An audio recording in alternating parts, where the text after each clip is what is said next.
At this point in the year, you've been asked to write the equation of a tangent line probably about 100 times. You need two things to write the equation of a tangent line. You need a point and the slope at that point. Here's the point. They gave it to me. I need the slope at that point, and that's where my calculus kicks in. So I need the derivative. You already found this derivative in the previous problem, so you don't have to work too hard to get there. You know that y prime is 3 over x. Excuse me. So you don't need just y prime. That is not the slope. You need y prime when x is 1. So when you plug in a 1 there, the slope of ln of x cubed at 1 is exactly 3. And that's when you plug into point slope. So y minus 0 equals the slope x minus 1. So y is equal to 3x minus 1. That's acceptable. You can distribute. You don't need to. That's an acceptable answer. I would stop right here. I would leave the 0. That is perfectly acceptable at this level.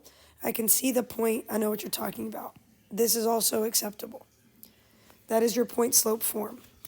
Now, let's write the equation of a tangent line to the graph. Now I got to work a little harder to get my equation. So if I work harder here, I'm focusing on finding the derivative, right? So I need the derivative. They gave me the point. That was really nice of them, but I need the derivative. So I'm going to do 5 as the coefficient. Derivative of ln of x is 1 over x.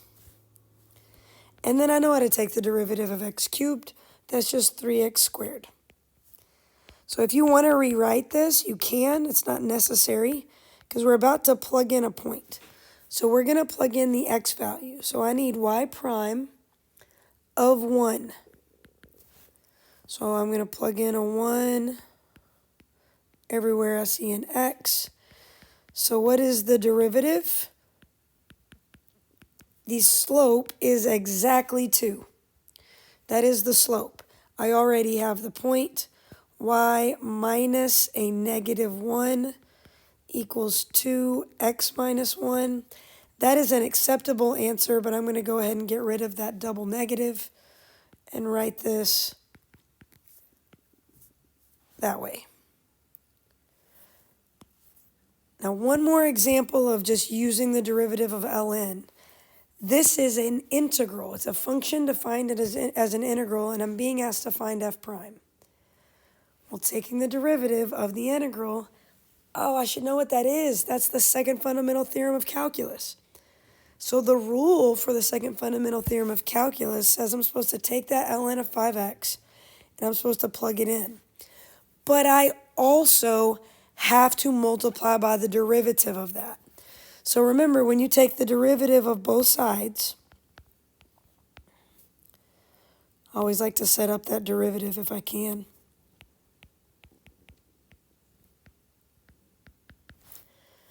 I'm going to plug in ln of 5x. But then I'm going to multiply the whole equation by the derivative of ln of 5x. And the derivative of ln of 5x is 1 over 5x, right, times 5. Oh yeah, that's that constant rule. That's kind of weird, but now I remember.